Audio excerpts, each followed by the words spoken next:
The Andrew W. Marshall Foundation presents the Andrew W. Marshall Papers, America's Reactive Foreign Policy, How U.S. Organizational Culture and Behavior Advantages China. Written by Elliot M. Seckler and Travis Zahnow, winners of the Andrew W. Marshall Paper Prize on the Role of Organizational Behavior in Competition. Read by Patrick Kirchner. Forward. Does the United States understand the competition in which it is engaged? Using China as an example, Elliot, Seckler, and Travis Zahnow make a critical contribution to understanding how America's organizational and cultural behavior might negatively impact the long-term competitions facing the United States.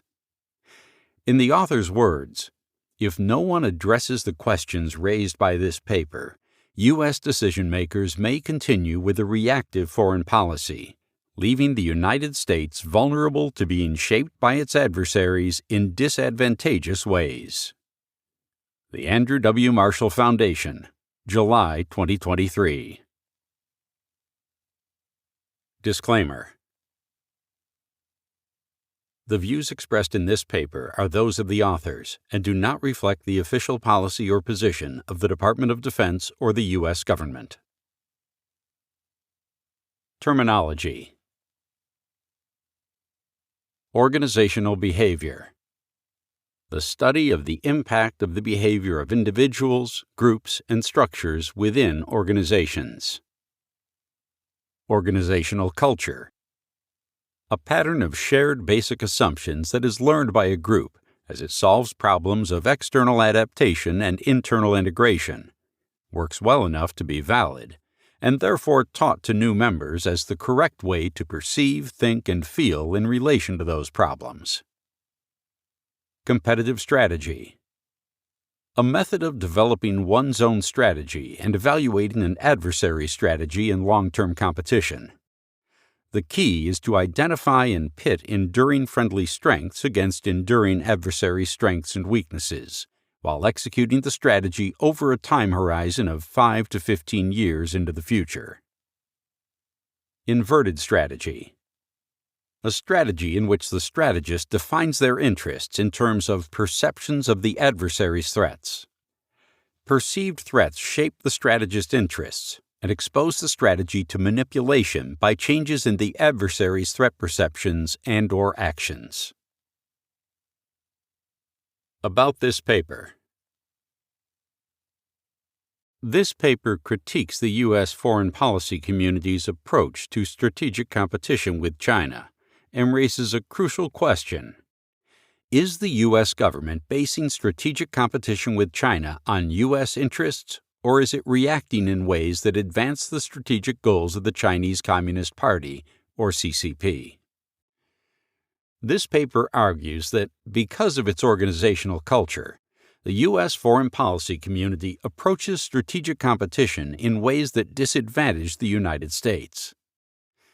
Through an analysis of the political, military, economic, and psychological condition of U.S. foreign policy, this paper posits that the United States has formed a reactive strategy toward China that leaves it vulnerable to China's own competitive strategies. Through exploring historical examples and contemporary issues such as Taiwan and integrated deterrence, an underlying pattern emerges. Because it has ill-defined objectives and definitions of success, brought about largely by organizational factors, the United States is developing a reactionary foreign policy that is susceptible to CCP strategies, interests, and advantages.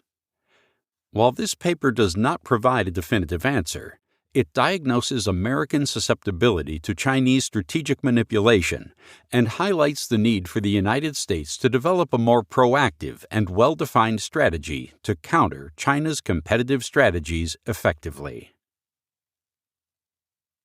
Preface. The United States is engaged in a complex, long-term competition with the People's Republic of China, or PRC.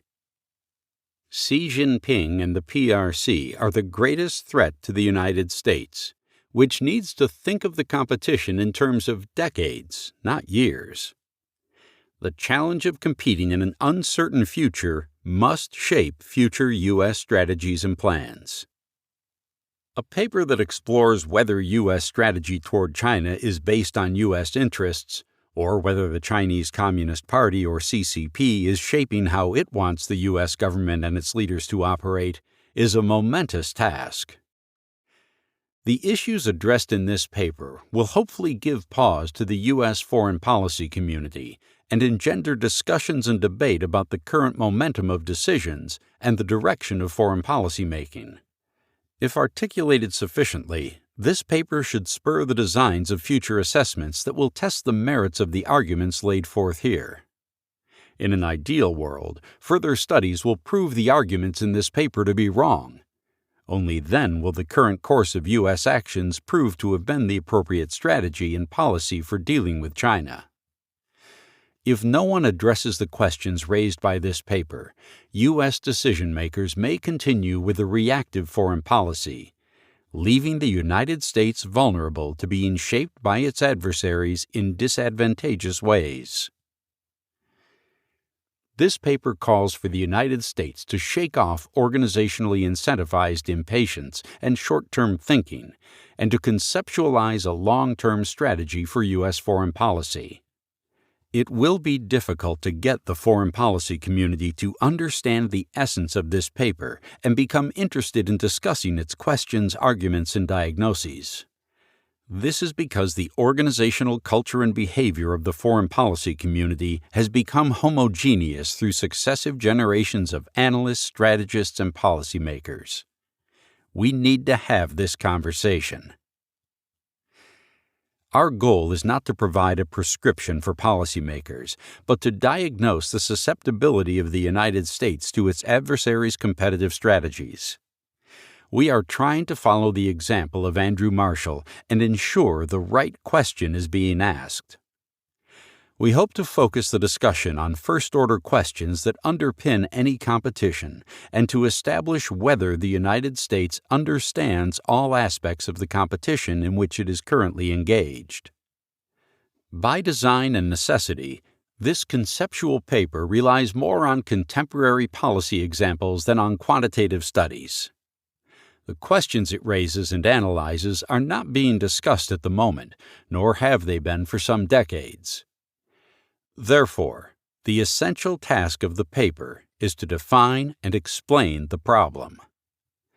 Using quantitative studies and data-driven examples to support the claims in this paper would have confused more than clarified.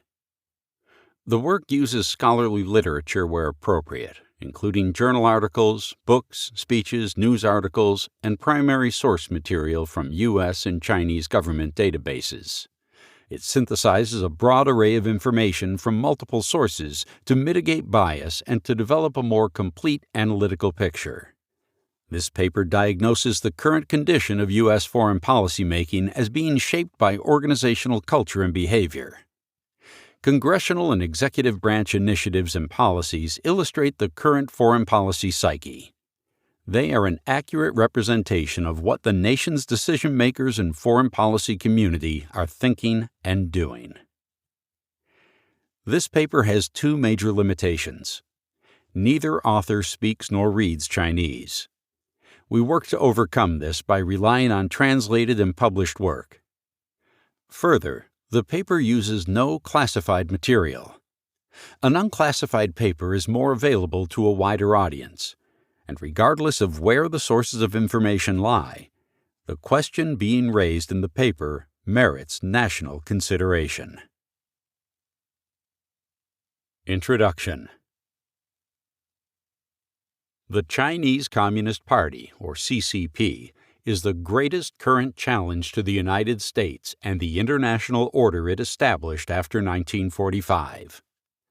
Despite the foreign policy community's recognition of this challenge and the mounting evidence that supports this conclusion, the United States still lacks a clear set of objectives for dealing with China.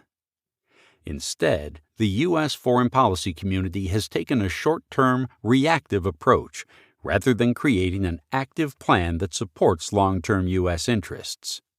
A fear of not responding to China's threats guides U.S. interactions with China more than anything else. This causes the United States to execute its foreign policy through a negative criterion of what to preserve and deny from happening now, rather than on how to secure its own future interests.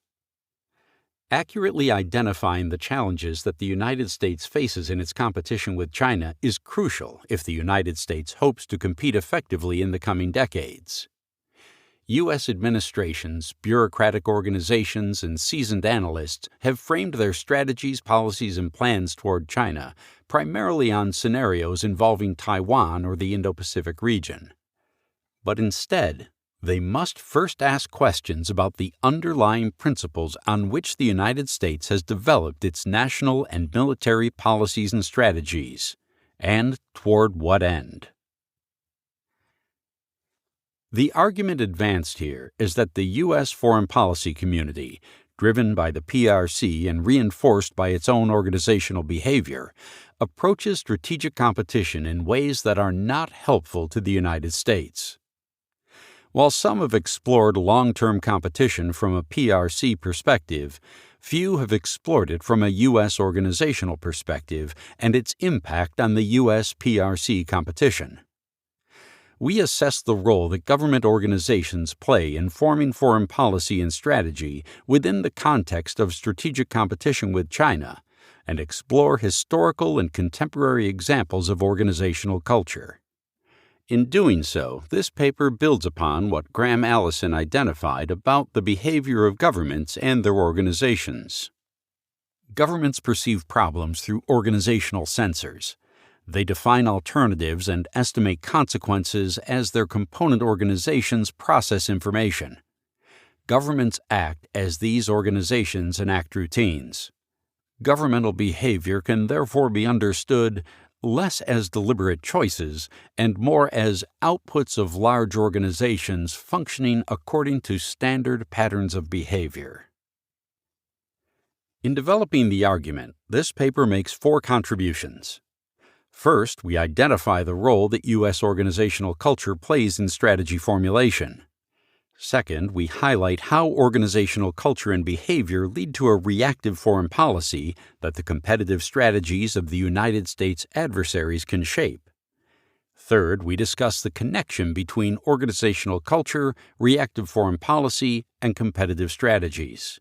Finally, we offer implications for the future and areas for additional research. The current state of strategy formation. The foreign policy community, comprising both analysts and senior government leaders, has focused its policymaking, as well as military and diplomatic contingency planning, on a potential conflict in the Indo-Pacific, centered on Taiwan. Most U.S. foreign policy decision-makers believe the defense of Taiwan is in the United States' interests. They cite the strategic need to maintain the credibility of U.S. extended deterrence commitments and the economic importance of Taiwan to the United States in the region, including reliance on microchips.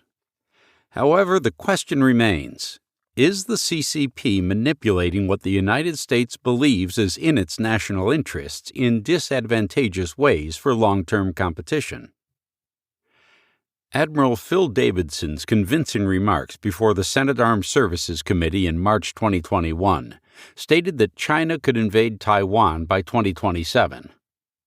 What is now known as the Davidson window of vulnerability has become the central reference point and tangible justification for foreign policy planning and attention. President Joe Biden said China is already flirting with danger right now by flying so close and all the maneuvers that are undertaken. When asked during a May 2022 press conference in Tokyo whether the United States would defend Taiwan if China used military force, President Biden explicitly affirmed this to be U.S. national policy, contradicting the understood position of strategic ambiguity. Speaking at the Shangri-La Dialogue in June 2022, Secretary of Defense Lloyd Austin also affirmed a U.S. military commitment to defend Taiwan within this window of vulnerability and noted, "Our policy hasn't changed, but unfortunately that doesn't seem to be true for the PRC. We see growing coercion from Beijing. We've witnessed a steady increase in provocative and destabilizing military activity near Taiwan." Secretary of State Antony Blinken has expressed that it is imperative the United States defend Taiwan because China's provocative military actions threaten global peace and regional stability. It might seem simple or obvious to acknowledge that this is the current sentiment among the heads of the organizations in charge of developing and executing U.S. foreign policy.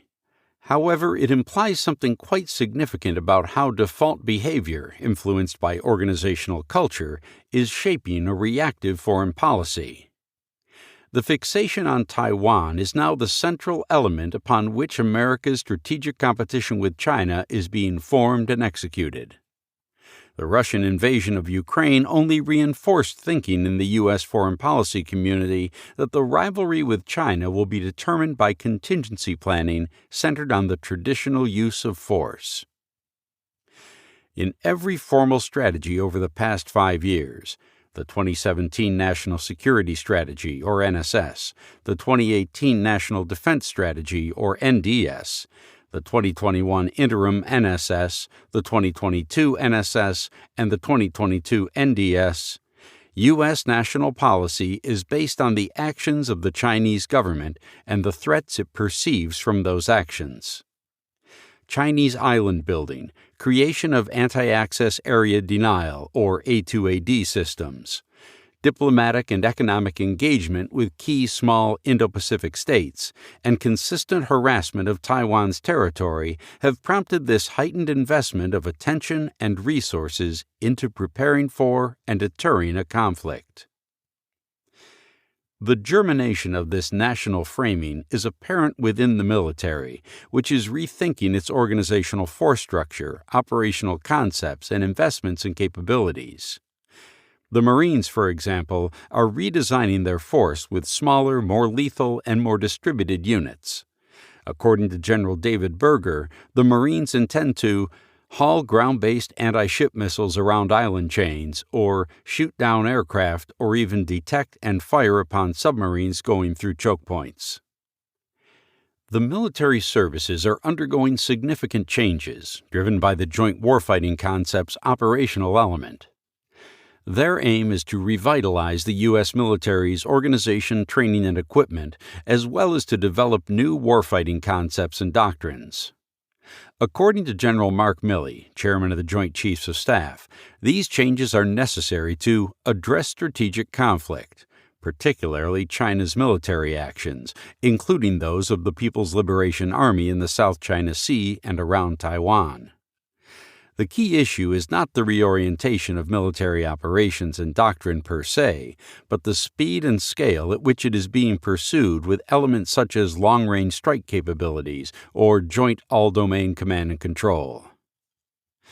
This concurrent spending of time, attention, and resources illuminates a broader issue. Because there is no overarching aim to strategic competition from a national policy perspective, the organizational culture of the military has, more or less by default, led it to concentrate on planning to deter or win a Taiwan contingency. This should be expected since the Department of Defense is executing its mission to prepare for and fight wars if necessary. This issue is not only apparent in the military. Congress has also dedicated a large amount of its attention to strategic competition with China. It is driving legislation and funding toward deterring or planning for a Taiwan scenario. Through oversight and its power of the purse, Congress is directing strategic competition by setting requirements for the Defense and State Departments to follow. For example, the fiscal year 2023 National Defense Authorization Act, or NDAA, not only has language to ensure China cannot execute a fait accompli in Taiwan, but it also tasks the military to provide adequate defensive weapon systems, capabilities, and training to the Taiwanese. The NDAA includes a section to expedite military assistance to Taiwan in the event of a crisis or conflict. The problematic relationship between organizational culture and ambiguous objectives. The military, Department of State, and Congress have shaped the United States' preoccupation with China through an entrenched organizational culture. Organizational culture is an enduring, patterned way in which groups acquire fundamental assumptions and transmit them to new members. The process of cultural transmission continues across successive generations within the organization and can be resistant to change. The development of organizational culture is contingent on how an organization addresses questions such as, "What shall we do?" and "What shall we be?" An organization may exhibit more than one dominant culture and may foster multiple subcultures, each arising from a combination of circumstances, beliefs, and interests. Its members, technology, and situational demands shape the distinctive ways in which an organization perceives and responds to the external environment, how it sees and responds to the world, influencing its overall behavior. This holds true if the organization's stated objectives are imprecise or absent. The impact of organizational culture is threefold. 1. Organizations prioritize attention to problems they see as significant. 2. Multiple competing subcultures may emerge within the organization. And 3. Organizations resist undertaking new tasks that challenge their perceived core duties. The current national foreign policy of the United States is to maintain the status quo. This national policy is meant to safeguard the post-1945 international and regional order that prioritizes rules over force, enables open trade and market access, encourages democratic values, and respects territorial sovereignty. In fact, the foreign policy community often defines U.S. national interests through the lens of maintaining the status quo. Top officials, including General Mark Milley, National Security Advisor Jake Sullivan, and Secretary of State Antony Blinken, have emphasized this objective, with Blinken best articulating that the U.S. stands strongly against anyone taking unilateral action to disrupt the status quo by force. The U.S. foreign policy community encapsulates this aim as the pursuit of great power peace and managed competition. While the status quo might seem to be a clear objective for the competition, it does not define a policy with a clear end state. What is the metric for success at maintaining the status quo, and who benefits the most from it? The ambiguity of U.S. national policy in what it wants out of maintaining the status quo leaves the bureaucracies that execute that policy free to determine how to achieve an end state or avoid determining it entirely. American senior policymakers view maintaining peace as synonymous with upholding the existing status quo, which has been favorable to and has benefited the United States and most of the world. However, the fundamental flaw in basing foreign policy on the status quo is it forces the United States to use strategies learned in a more stable environment, even when confronted by a more anarchic one. It inherently creates tension with anyone or any state who wants change. The consequences of this approach are twofold.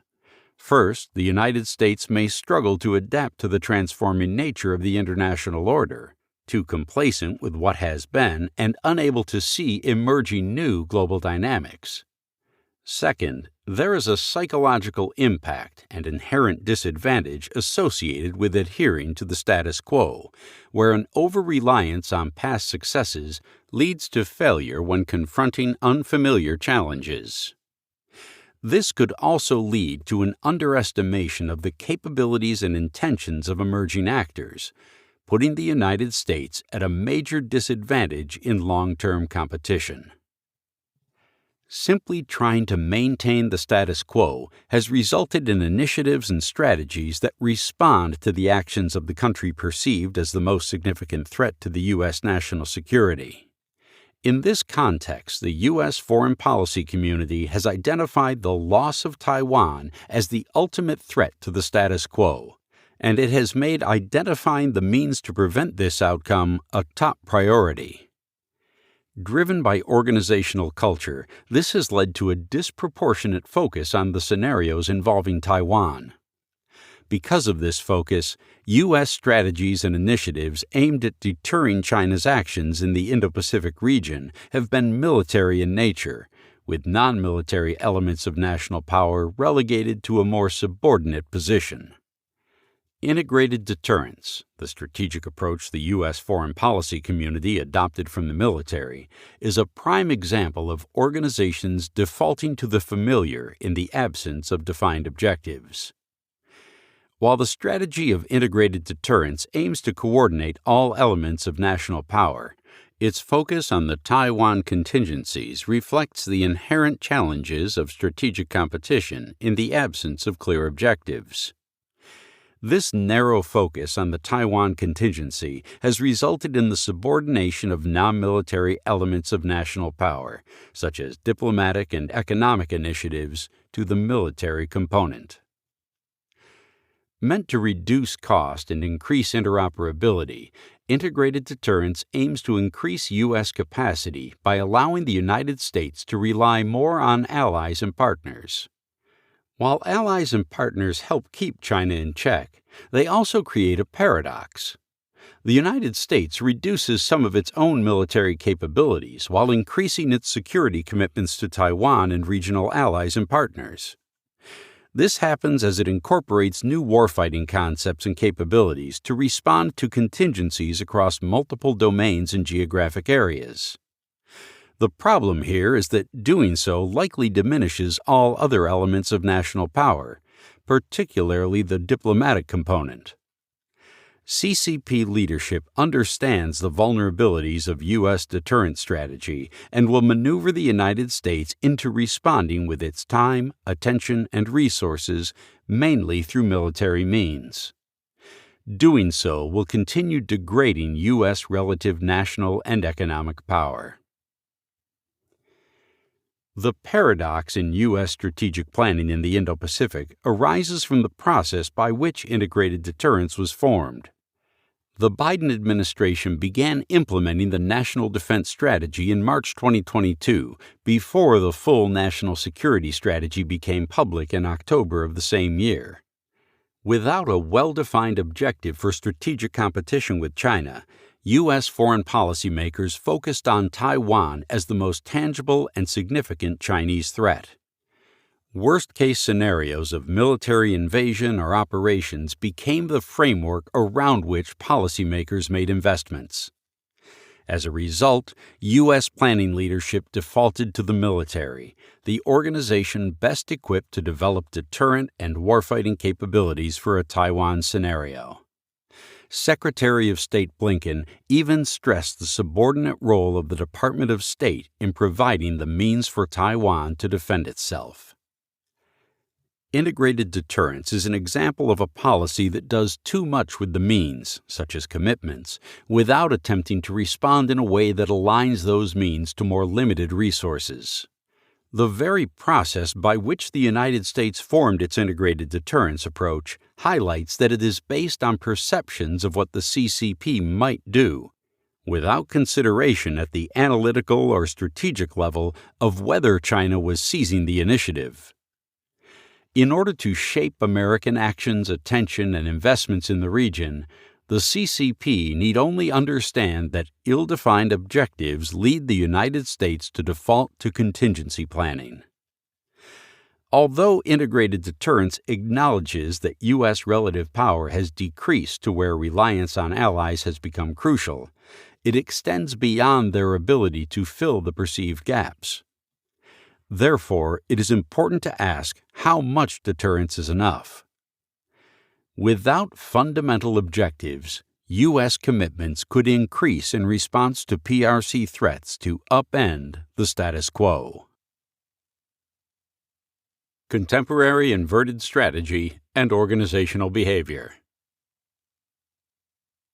The United States' current strategy for dealing with China suffers from the same strategic inertia that defined early Cold War strategy formulation. The current order more closely resembles the dynamics that characterized the 1950s than it does something new, so it is useful to recall that period. In April 1950, the National Security Council Study Group released NSC 68, which became the blueprint for U.S. Cold War militarization and the plan to defeat the Soviet Union in strategic competition.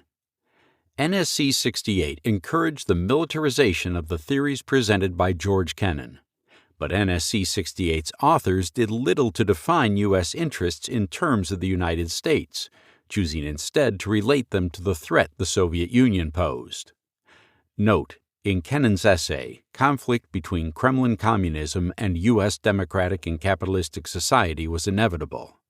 Kennan also began to craft an idea of not just containment, but also intervention to advance the decay of communist power in the Kremlin. Using the parlance of DIME as the four levers of national power, diplomacy, information, military, and economic, Kennan argued for a big D, I, and E approach with a small m, meaning the military was the least used of the four levers. NSC 68 inverted the process of developing strategy. The new U.S. grand strategy became an end to itself when it should have been a means to some end. NSC 68 drew its view of American interests from the perception of Soviet threats, not as independently established concepts of basic American interests in the world. NSC 68 solidified a reactive foreign policy. For example, one major consequence of using military force in Vietnam was that doing so transferred control of U.S. foreign policy and U.S. strategic interests to the Soviets. Current strategy makes many of the same intellectual mistakes as the authors of NSC 68 made in the 1950s. James N. Rosenow explored these arguments when he looked at incremental procedures, innovative outcomes, and environmental change related to habit-driven actors in international environments. He argued that individuals, and therefore organizations, are driven by habits shaped by experiences. These habits script the way individuals react and respond to environmental change. Applied to China, this strategy is based on the experiences of the Cold War and its playbook, and leaves little room to innovate away from the reactive strategy of that era. The inversion of strategy stems from a status quo organizational culture and leads to reactive strategy. While the foreign policy apparatus of the United States is complex and dynamic, its policymakers and influencers, that is, political and military leaders, analysts, and strategists, prefer to maintain and use policies that have worked in the past. They often resist changing or introducing innovative thinking into the organizational decision-making process. Organizational theory shows that innovation often comes only in reaction to changes in the international environment. The U.S. foreign policy community is currently left to ask, what is China going to do next? This mindset of waiting for China's first move seeds the initiative and leaves the United States reacting rather than acting. Reactivity leads to being caught unaware of changes in the strategic environment because change only becomes clear after an adversary creates it. Reactivity fits a status quo equilibrium, one that aims only at balancing an adversary's actions. What Michael Moran asserted 20 years ago remains true. America is adrift on the world stage, lacking ideas and consensus about how it should operate. The United States has blurred the lines that define its vital interests. This has led U.S. foreign policy bureaucracies to develop abstract policies that leave the U.S. open to exploitation. The U.S. Joint Chiefs of Staff, or JCS, system is one example of an organizational culture that can lead to a reactive strategy. The JCS structure places a premium on equal representation for each individual service, forcing them to compete among each other for decisions about strategy, budget, and so on.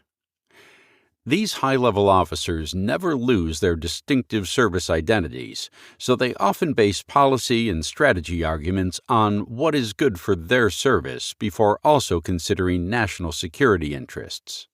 The JCS organizational culture can lead to bureaucratic conflict and infighting as the services compete for resources.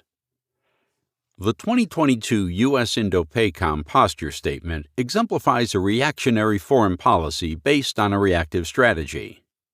Although written under the strategy of integrated deterrence, the document focuses on Chinese and U.S. military capabilities, less on integration, and even less on the true nature of the regional threat. This is problematic because the document does not represent a solid understanding of the environment, and it is not guided by an overarching strategy for dealing with China. Instead, it seeks to dissuade the CCP from doing bad things, reducing deterrence to a reactive foreign policy in the region. The posture statement's objective is to maintain a stasis or equilibrium, which assumes that China will soon want a more equal balance of power with the United States.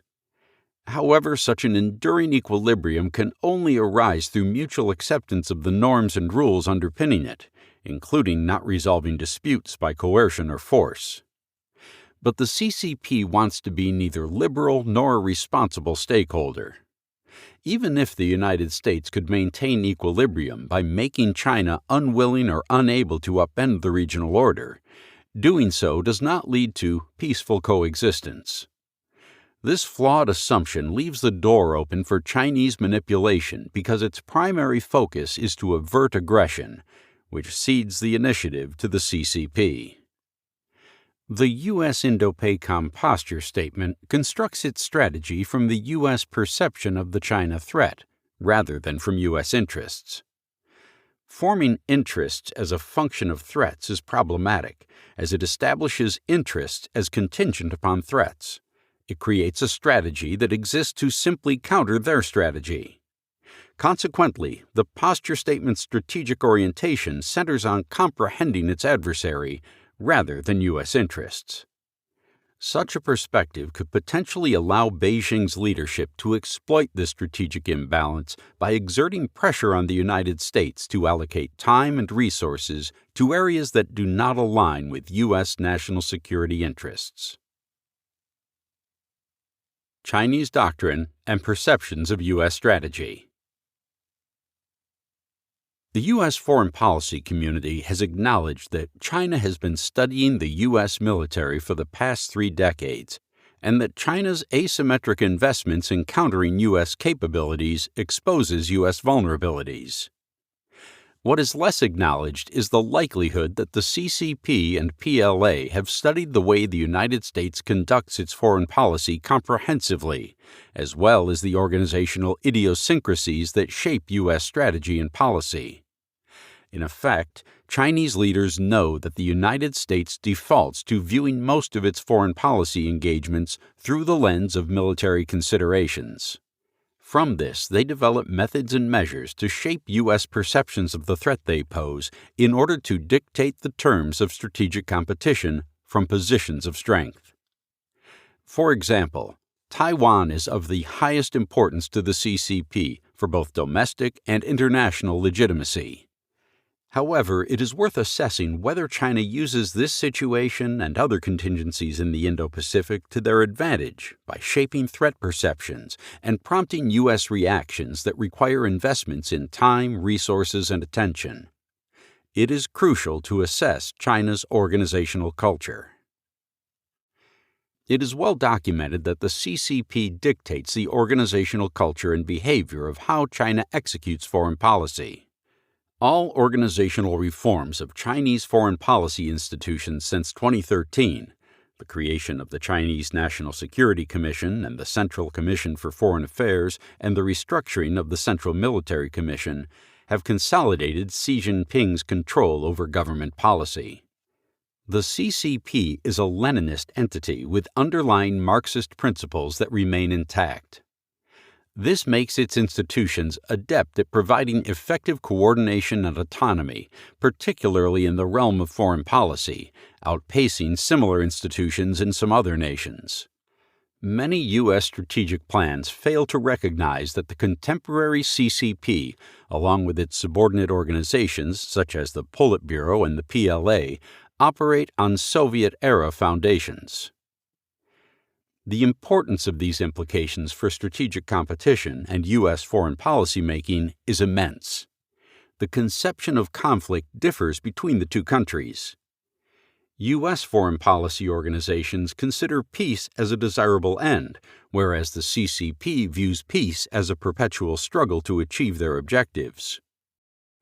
Even though the U.S. foreign policy community acknowledges this difference, they have not yet linked it to the actions and intentions of China.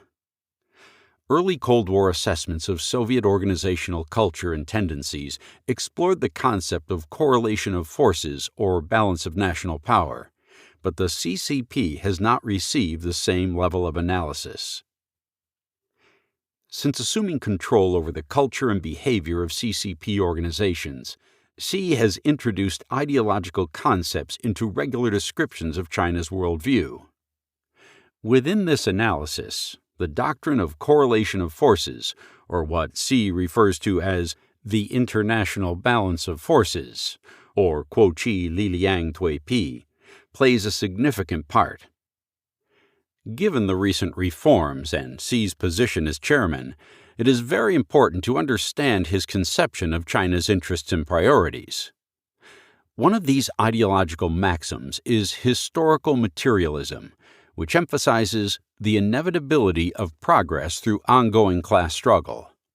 The other is dialectical materialism, which follows an approach to politics that focuses on how change occurs when contradictory forces collide and resolve.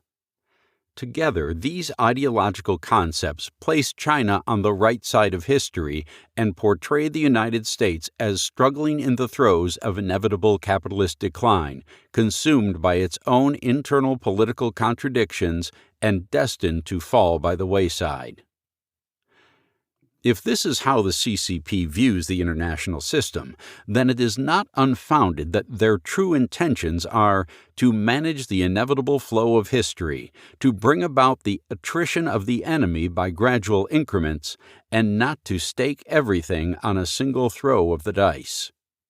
In the contemporary context, Xi's metaphorical single throw of a dice may refer to a scenario related to Taiwan or a similar contingency in the South China Sea or in the broader Indo-Pacific region where the United States and China would confront one another militarily.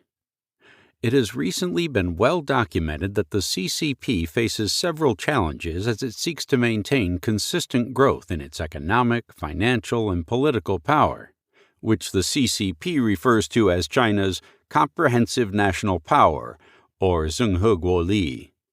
For example, CCP leadership has to factor elements of demographic decay and continuing impacts of their drastic COVID-19 policy responses into the balance of national power. China must also handle increasing domestic social concerns and the costs of environmental degradation.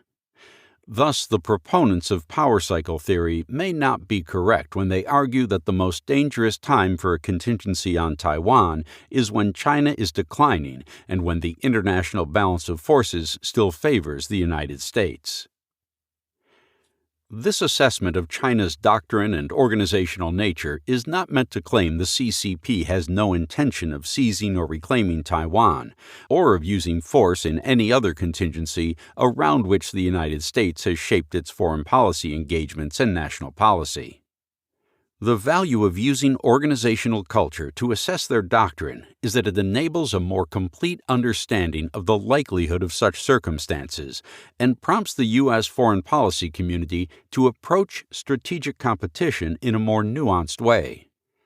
Then the distribution of time, attention, and investments would be more holistic rather than reactive to threat perceptions and Chinese actions, beholden to the CCP's competitive strategy and initiative. An illustration of this is how China's Navy reacts to U.S. efforts to maintain the status quo. China's buildup of naval capabilities over the past 2 decades of military modernization has been impressive. China has pursued naval modernization since the 1990s, improving their near-sea fleet to challenge adversaries in the region. The PLA Navy, or PLAN, poses a threat to the U.S. Navy as it develops a force capable of dealing with Taiwan militarily, dominating its near-sea region, controlling China's 200-mile maritime exclusion zone, patrolling sea lines of communication, and ultimately displacing U.S. presence in the Indo-Pacific region. China's military budget is not readily available. Open-source information from Janes and the Stockholm International Peace Research Institute suggests China allocated around $290 billion to its military in 2022. This was a 7.1% increase in military spending from 2021. It is also considerably less than what the United States spends on its military. While there is no public information available on how much of the total military budget goes to the PLAN, we presume it is considerably less than what the U.S. Navy receives. U.S. analysts know the PLAN already has a bigger Navy, but it is hard to assess its likely growth because the PLAN does not release force-level goals like the U.S. Navy does. Assessing capabilities from ship numbers is faulty, but it is useful to think about how each Navy spends its money. The PLAN spends a large part of its budget on naval construction to achieve its goal of regional preeminence, but does little to control the regional seas because it does not need to. This reality raises an important question. If the PLAN is already larger than the U.S. Navy, then why has the CCP not directed the PLAN to take control of the sea lines of communication in the Indo-Pacific from the United States? If it is because the costs of doing so are exorbitant, then this might be a conscious decision by the CCP to let the United States continue to ensure freedom of navigation on the ocean. This indicates that the CCP knows that the U.S. foreign policy objectives are often tied to maintaining the status quo. The CCP is willing to let the U.S. Navy spend resources on readiness and sustainment to remain patroller of the seas, while allowing the United States to believe it is ensuring the credibility of U.S. security commitments to regional allies and partners. Effectively, the CCP can permit the United States to undertake the role of providing security for the global commons for a certain period, because the CCP understands that the United States' perpetual military readiness benefits China. Despite U.S. diplomatic efforts to strengthen allies and partners to enhance its capabilities via integrated deterrence, the cost and attrition will be challenging to ignore in the coming decade. It is not necessarily in China's interest to engage in an all-out test of force when the correlation of forces in the Indo-Pacific are more relatively equal to the United States. Instead, the CCP can allow the United States to expend large amounts of capital to provide security for the global commons for a certain period of time in order to more easily achieve its aim of regional naval supremacy later. This example illustrates how China's own competitive strategy can prepare the strategic environment. This approach applies across the entire spectrum of conflict. During peacetime, this could entail inducing an adversary to allocate resources to areas that pose less danger to oneself. In long-term competition, a competitive strategy acknowledges that an adversary's prior successes may drive organizations to fixate on modes and methods of execution that led to past successes. The lessons learned from past victories can result in organizations falling into routines that not only lead to errors or missed opportunities to evolve, but also present prime opportunities to be exploited later. The goal of this approach is not to compel adversaries to undertake actions that do not align with their interests. Rather, the objective is to motivate adversaries to engage in more of what they are already doing. The purpose is to get the adversary to play one's own game, thereby making it easier to win. This approach often depends on the adversary being unaware that their strategy is playing right into the objectives of their opponent. It works for a few reasons. First, the adversary chooses the optimal strategy for themselves, even if it is also the strategy that most benefits the other side. Secondly, large bureaucratic organizations are difficult to change, and heavily structured and siloed subunits leave organizations open to this approach. Thirdly, elite interests, crowds, organizational routines, and patterns create information asymmetries that make it challenging to ensure that the organization makes the best decisions. Differences in foreign policy conceptions. Culture and behavior shape diplomatic-military relations. In order to analyze how U.S. foreign policy decision-makers conceive of strategic competition, it is useful to understand the differences in how the United States and China's organizational culture and behavior link diplomatic and military engagements. The United States approaches transnational issues with China, particularly climate change, as isolated goals and diplomatic ends in themselves. Where U.S. administrations treat climate change as a global challenge that the world should agree to combat harmoniously, CCP leadership uses such negotiations to strengthen or shape the military correlation of forces to its advantage. For example, on August 5, 2022, China suspended all climate discussions, 2 security meetings, and a call between military leaders with the United States, based on opposition to a visit by the Speaker of the U.S. House of Representatives to Taiwan. The National Security Council leadership was surprised that China had linked geopolitical competition with transnational issues. This surprise with how CCP leaders conceive of the relationship between diplomatic, political, and military engagements is evidence that the U.S. foreign policy community perceives and is acting through a U.S.-centric lens, rather than with an appreciation of how Chinese organizational behavior impacts actions. This bias against linking diplomatic and military interests leaves U.S. foreign policy in a disadvantageous position. In this environment, the United States' range of foreign policy options will consistently be reactive to the decisions and maneuvers of the CCP.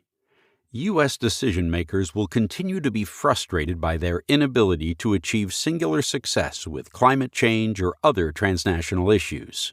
Moreover, U.S. policy toward Taiwan and military contingency planning will continue to be defined more by China's initiative. This increases the risk that U.S. policy and strategies are being manipulated by China's own goals and strategies. The economic domain, a snapshot of strategic myopia. The U.S. foreign policy community's organizational culture and behavior illustrate a similar reactive tendency in economics. Given the past 30 years of engagement and integration, one might anticipate that all U.S. economic policies will continue being reactive moving forward. While this may be true, there is a difference between what constitutes proactive and reactive policies under that broader reactive 30-year umbrella. Current economic policies are justified as being pursued on U.S. terms, couched within its interests, and portrayed as the right way to compete with China's economic moves. China's implementation of the Belt and Road Initiative, or Yitai Yilu, the Regional Comprehensive Economic Partnership, and its potential relationship with the Comprehensive and Progressive Agreement for Trans-Pacific Partnership, have challenged U.S. global and regional economic dominance. In a direct response, the United States announced its May 2022 Indo-Pacific Economic Framework for Prosperity, meant to advance resilience, sustainability, inclusiveness, economic growth fairness, and competitiveness for the economies. The United States presented this policy as a proactive counter to Chinese pursuit of global market share. Instead, it is a direct counter to block China's efforts to constrain U.S. market access. This same dynamic is apparent in U.S. policies to end China's theft of U.S. intellectual property, actions in the United Nations to thwart Chinese telecommunications cables in the oceans, competition over rare earth metals, and Congress's attempt to ban the TikTok app, owned by Chinese-held company ByteDance. The latter policy makes sense as a direct response to U.S. social media companies being banned from operating in Chinese markets or as a security risk. But it does not address Chinese social media companies' revenue from access to U.S. markets. The one-for-one strategy of U.S. economic countermoves is rooted in the ambiguity of the objective and end state of U.S. competition with China. A status quo objective is meant to deny China from altering the post-1945 order. From an economic perspective, that means stopping China from taking global and regional market share away from the United States and rewriting the economic rules of engagement that have benefited the United States.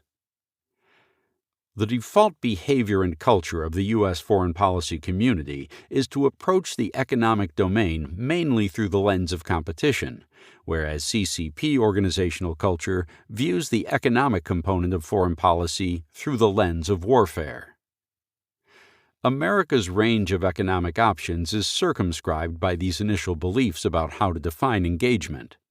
This has strategically meaningful results, especially when the U.S. foreign policy community is not aware that its framing of engagement has this disadvantageous effect.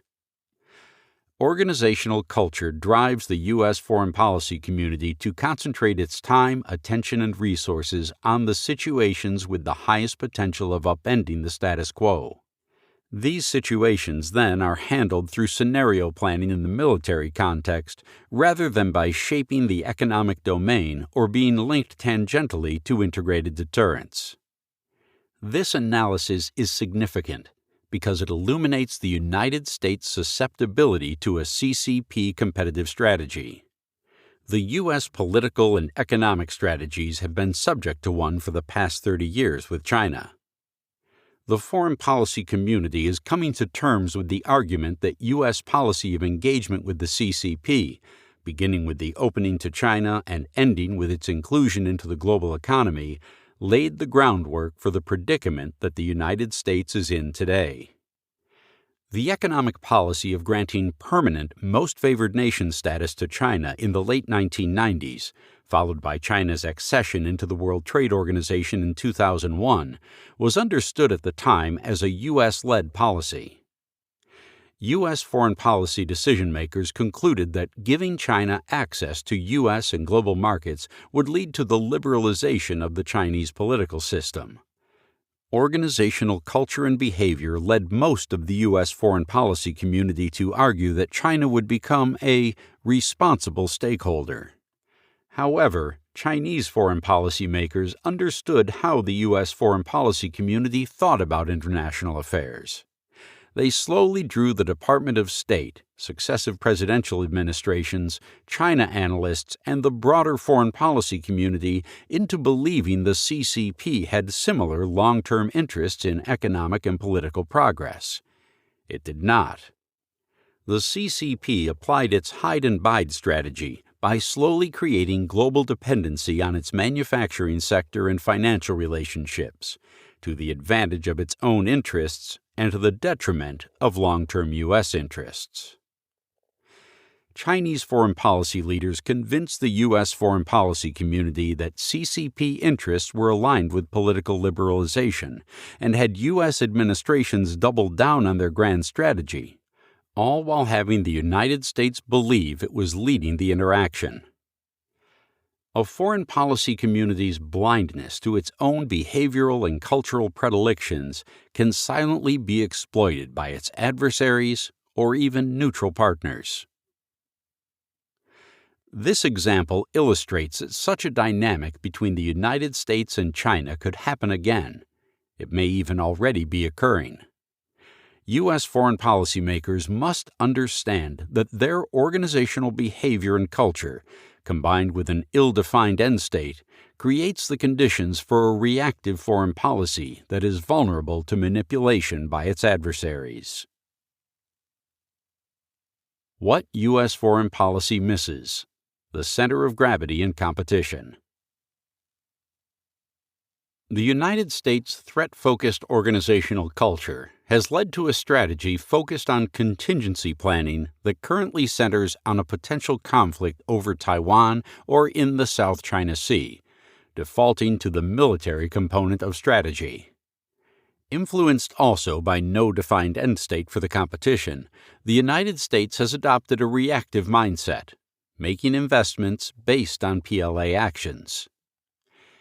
The U.S. Navy recently stated in its Force Design 2045 that it needs more than 350 manned ships to deny the PLAN a dominant role in the Indo-Pacific.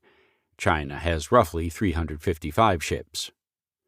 Because the United States is vulnerable and perhaps unaware of how China's competitive strategy is manipulating its reactions, U.S. leaders in the administration, bureaucracy, and Congress are not allocating enough attention and resources to elements that might prove more consequential for success in the coming decades. After all, the very term strategic competition implies a long-term interaction between two countries and their organizational dispositions. While the United States is planning for scenarios in which the use of force is central, Chinese leaders are focusing on the longer-term relationship between politics and military outcomes. With disproportionate organizational attention paid to scenarios and the military component in them, the United States focuses little on the psychological component that would be present in any scenario involving Taiwan, let alone other contingencies. This presents a challenge if the PLA believes that the U.S. center of gravity is the U.S. decision-making process and thus targets America's political-military-civilian relationship. The PLA has been developing new concepts of warfighting known as intelligentized warfare, which is the targeted use of artificial intelligence to weaponize information aimed at U.S. decision-makers and the American voters' cognition of foreign policy. Considering this, the development of mostly military capabilities to achieve long-term U.S. political objectives might be based on the wrong assumption of what the long-term competition looks like. Even if the porcupine strategy of Taiwan is successful, the U.S. military's offensive and defensive measures will have less utility. Note: a porcupine strategy refers to providing Taiwan with the military capabilities necessary to defend itself against China in asymmetric ways. The term porcupine refers to preemptively placing capabilities on the island in a fashion that makes it very difficult for the PLA to penetrate. Therefore, the PLA will not attempt to use force to claim the island. Over the past few years, the foreign policy community and analysts have increasingly illuminated that U.S. financial and corporate interests in CCP-controlled Chinese markets might constrain the conditions under which the United States makes political and military decisions. There needs to be deeper analysis of how the psychology of the American citizenry drives the decision-making of senior political and military leaders. One of the greatest challenges facing the U.S. homeland may not be PLA missiles, but threats to the American voter's mind and their understanding of the international environment and America's place within it. By the time the U.S. military believes a kinetic conflict is likely, the PLA might have already precluded U.S. leaders from taking certain decisions. Thus, a kinetic conflict may be less likely to occur. Through methods discussed above, the PLA could condition the American public and target those who influence decisions about whether to engage in the first place. The PLA's different conception of the cognitive element of warfare might prevent the U.S. military from even getting to the point of deploying its systems against the PLA's A2AD systems.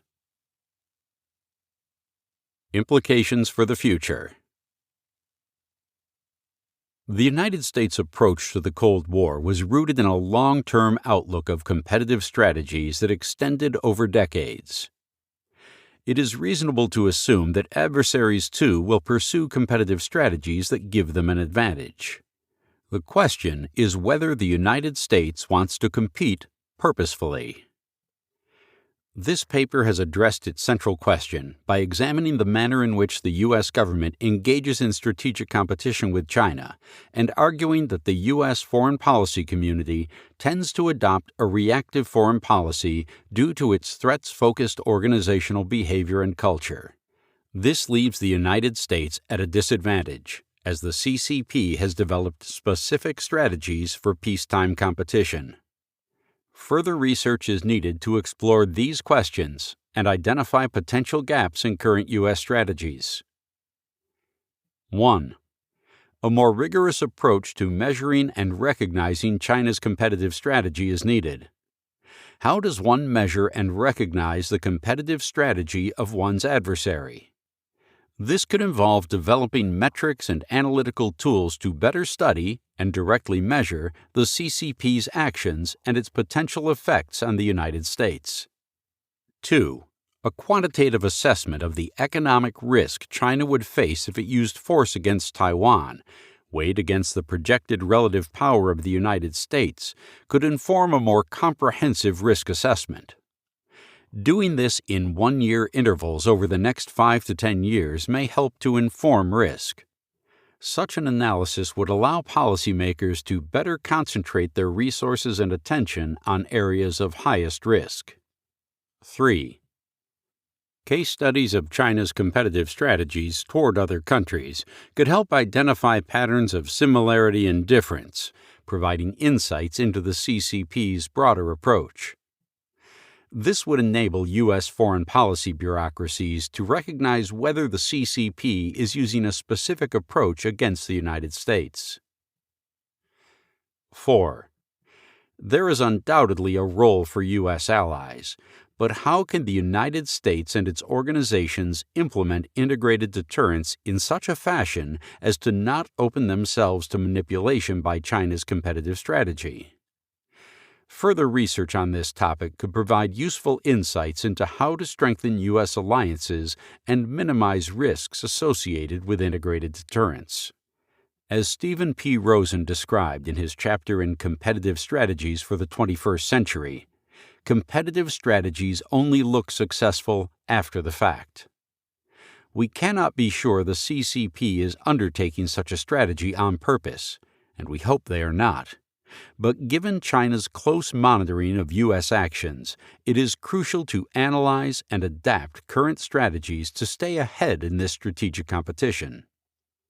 The United States faces a decision: whether to exert its influence in an advantageous manner to shape China, or allow China to exert its influence and shape the United States.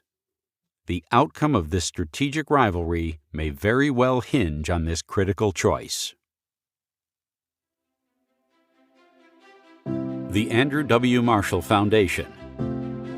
Founded by Andrew W. Marshall and Jamie Dernan, with the continued support of generations of people who worked for, worked with, or were mentored by Andy Marshall, the Andrew W. Marshall Foundation is a 501c3 tax-exempt organization.